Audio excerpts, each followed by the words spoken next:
Hey everybody, Chris Ann here, Christmas coach and founder of Christmas Organizing, coming to you today with today's tips. So today we're going to talk about Christmas expenses. What are Christmas expenses? They're everything that you spend money on during the Christmas season. And what I want to encourage everyone to do today is to create a budget. Take a piece of paper out, write down all those things that you spend money on. If you haven't been keeping track of that in the past, let's do it this Christmas. It's so important. Let me tell you a little story about how I blew my Christmas budget the first Christmas that I was married and had not really been putting some of these practices into action. So I have this big old long baking list and I want to bake all of this stuff. It's my first Christmas as being married and I'm like, oh, I want to have all of these goodies and everything. So I go to the store and I'm just buying, not calculating what I'm putting into the buggy for, oh, we're going to make these and we're going to make chocolate chip cookies and we're going to make fudge and we're going to make just all these different goodies, Chex Mix, everything like that. Well, when I got up to the cash register and I went to check out, and I'm sure I had some things in there for my everyday stuff, but the baking things were over $200. That was more than what my whole food budget was for the month. I about died. That was just a very, very shocking moment for me. And it made me realize how important it is to write down a list, write down how much you want to spend on each category.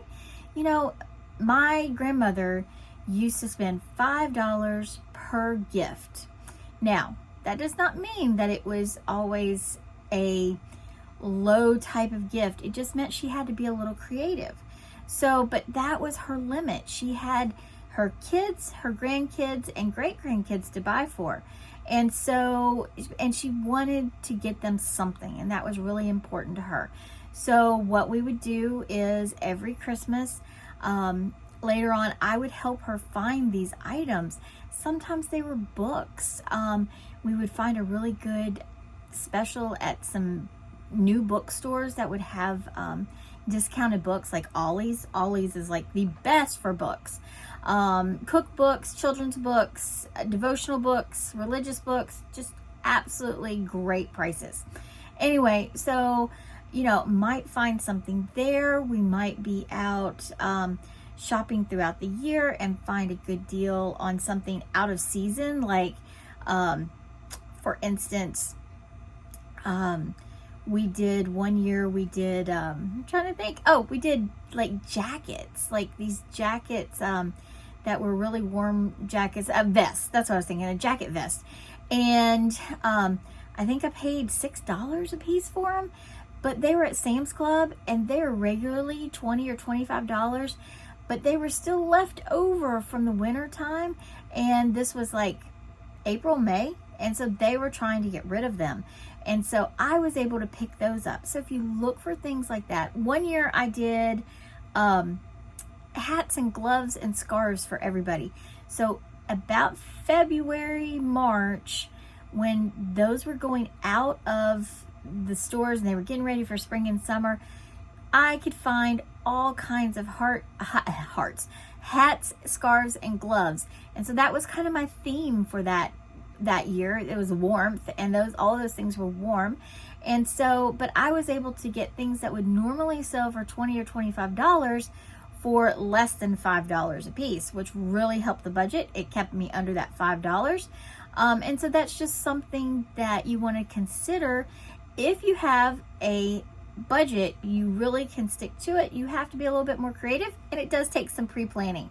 But let's write down all those things that we tend to forget about. Hey, if you're mailing a package to family that is far away, you've spent all this time making, buying gifts and wrapping them and putting them in packages to mail. And then you're like, oh, I didn't budget for shipping.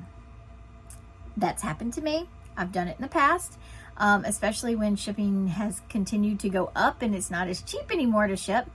So one of the things that you can do, it's not, well, let me back up. It's not always that you have to cut something out or make sacrifices, but it may just mean that you have to reallocate when you purchase that item instead of waiting till December to purchase everything at once. So one of the things that I do for packages is I get the